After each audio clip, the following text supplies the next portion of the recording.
Jean-François Toussaint, bienvenue. Vous êtes professeur de médecine à l'Université de Paris et j'aimerais avoir votre analyse sur le discours de mercredi soir du président Emmanuel Macron.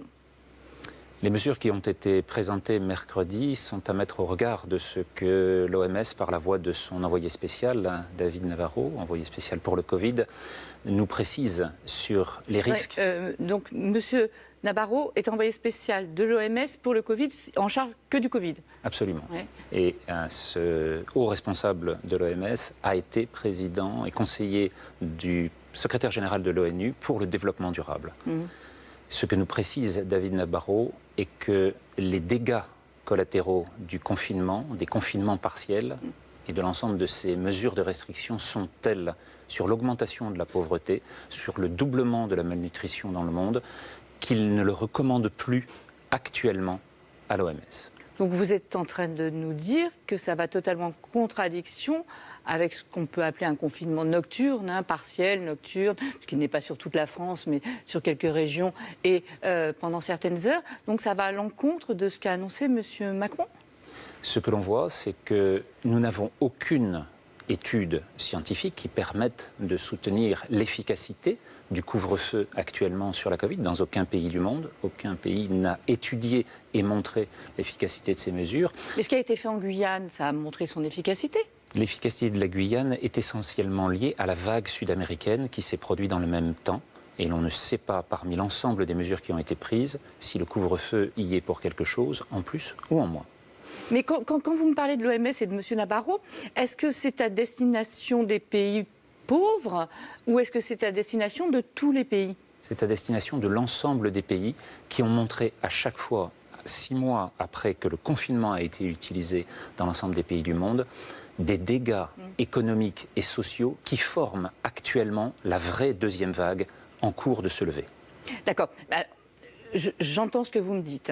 Et j'entends ce que dit M. Nabarro. Et ça, on le sait, on en parle. On a déjà commencé à estimer, d'ailleurs, 22 000 décès indirectement liés au Covid. Donc pas liés à la maladie, mais indirects. Des décès indirects. On en a parlé, on l'a évalué.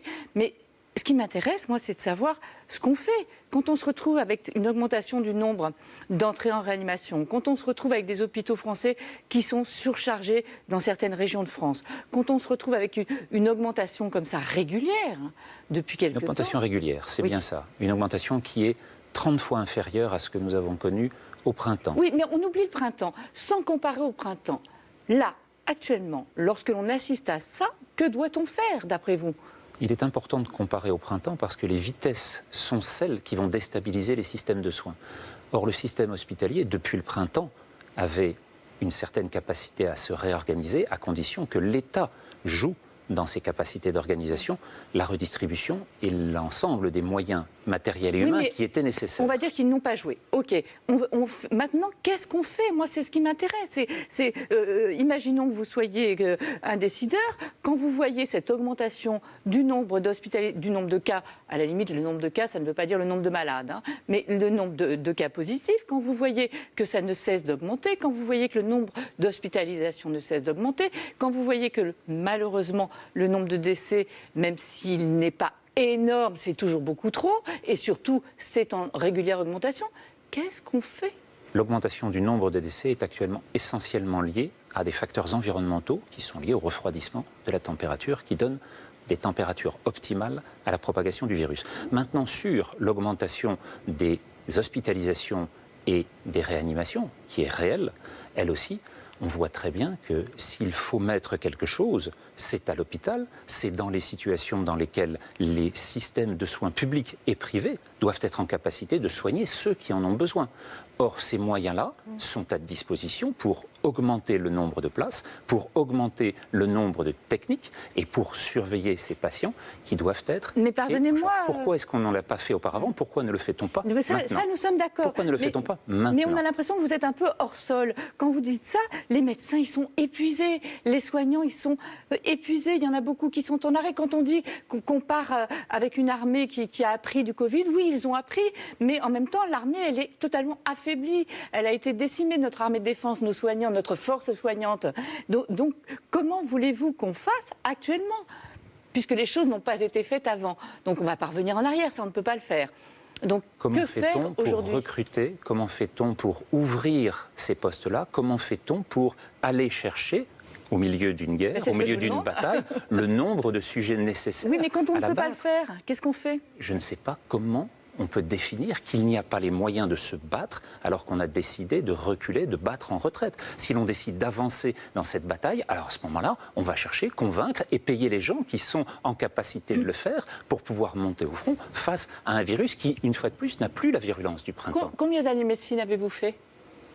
Nous en sommes actuellement à 20 années de médecine. Comment voulez-vous former tout à coup des infirmiers en réa, des infirmières en réa? L'hôpital a-t-il besoin actuellement de 12 années de médecine pour arriver à soigner des patients qui sont maintenant protocolisés sur de l'oxygénothérapie à haut débit, sur des anticoagulants, sur des corticoïdes et sur des protocoles dont on connaît l'efficacité puisqu'elle a réduit la mortalité de 50%.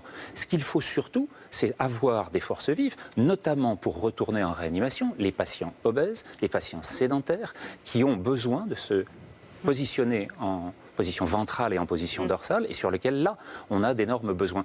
La capacité diagnostique et la capacité thérapeutique, elles rentrent sur des protocoles qui sont très établis, sur lesquels on n'a pas besoin de millions de médecins pour arriver à le faire. Ce qu'il faut, c'est avoir des forces vives pour pouvoir avoir et la surveillance et la capacité. Ce point-là, on peut très bien avoir du recrutement qui, justement, mette à profit l'ensemble des personnes qui sont actuellement sur le bord de la route par une politique qui les sort de leur capacité active de la société et les mettre à l'hôpital là où les besoins se font sentir.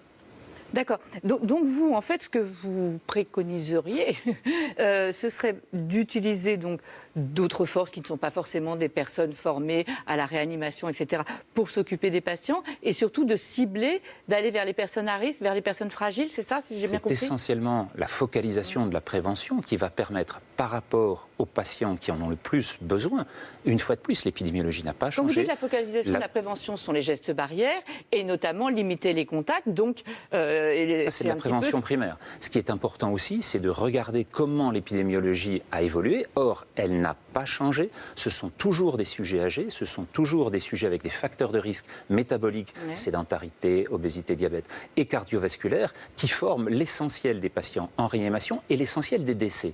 Si on a l'ensemble de ces points qui montrent bien que l'épidémie n'a pas changé, c'est le même virus et la même espèce, alors à ce moment-là, ce qu'il faut voir, c'est comment on augmente les capacités de réponse à cela.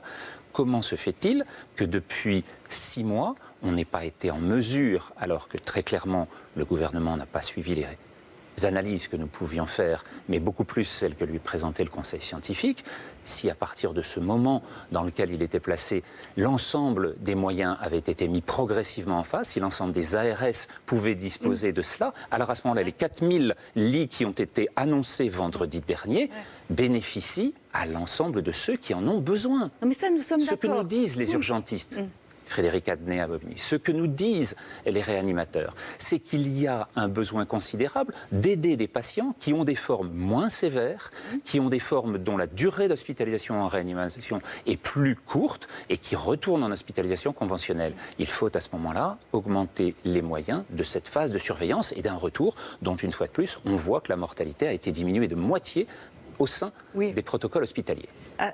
Ça, c'est une bonne chose. Hein. Mais encore une fois, on ne va pas revenir en arrière et surtout, on ne peut pas le faire. Donc oui, sur le constat... Alors, si on va en avant, est-ce qu'il faut à ce moment-là rendre responsables les restaurateurs, les gérants de salles de sport, l'ensemble d'une activité économique extraordinairement importante ? Est-ce qu'on doit les mettre sur le côté? Est-ce qu'on leur doit, à ce moment-là, les faillites, les licenciements qu'ils nous annoncent tous les uns après les autres, sous prétexte que l'on n'a pas su organiser l'hôpital? Il y a quelque chose qui est tout à fait paradoxal en ce sujet. L'idée, c'est, là vous parlez des restaurants, tout le monde en ce moment est vraiment, je comprends tous ces restaurateurs qui vivent et le spectacle aussi, enfin c'est une horreur, je suis tout à fait d'accord avec vous, mais l'idée c'est aussi de limiter les contacts. Mais lorsqu'on en a 12%, 15% selon les études, qui se situent dans la sphère qui est ciblée par ce confinement nocturne, Ça veut dire qu'on a mais 85%. Vous l'avez chiffré, ça, vous C'est savez 85%. mais vous l'avez chiffré, oui, on a bien vu que les clusters ne se passent beaucoup plus dans l'ensemble des entreprises, dans l'ensemble des écoles, dans l'ensemble des universités. Si le but est d'arriver à limiter ces chaînes de transmission, alors c'est là-dessus qu'il faut agir. C'est entre 6 heures du matin et 21 heures le soir qu'on va avoir le plus grand nombre de contaminations. Si le but est d'arriver à arrêter cette contamination. L'éradication, elle est impossible. On n'y arrivera pas. La question est justement de trouver des équilibres entre une immunisation de la population qui ne cesse d'augmenter et qui est aussi responsable du fait que la pente de progression est beaucoup plus faible actuellement qu'elle ne l'était au mois de mars. Eh bien, si cela est en cours, alors à ce moment-là, il faut au contraire trouver des solutions qui s'adressent directement et ne pas avoir des demi-mesures qui n'ont pas d'effet et en tout cas pas d'effet démontré dans la littérature scientifique. Une question, la dernière. Vous venez de dire qu'en fait le maximum de contact c'est entre 6 heures du matin et 21 heures. Donc vous pensez, puisque votre métier c'est aussi vous êtes épidémiologiste, donc vous pensez que dans les semaines à venir on va avoir quoi? Une augmentation malgré les restrictions? Ce que l'on voit actuellement est une augmentation liée à la saisonnalité. Partout en Europe, cette augmentation se mesure sur les cas et très lentement sur la mortalité. Partout ailleurs, et en particulier en Amérique du Sud comme en Amérique centrale, le nombre de décès quotidiens diminue chaque jour. Ça veut dire que dans cette bascule, on est bien sur un effet de saisonnalité dont nous avions exprimé les tenants depuis le mois de mars. Effet de saisonnalité, ça veut dire que dans les saisons à venir, on va se retrouver avec quoi? Ça veut dire que ce virus et l'ensemble de ses effets vont potentiellement augmenter jusqu'en janvier et qu'à partir de janvier, on devrait avoir une diminution qui va être liée à ces deux facteurs d'une réaugmentation de la température et d'une immunisation collective. Et combien de temps on va vivre avec ce virus? Personne ne le sait et pas plus moi que d'autres. Merci professeur Toussaint. Merci à vous.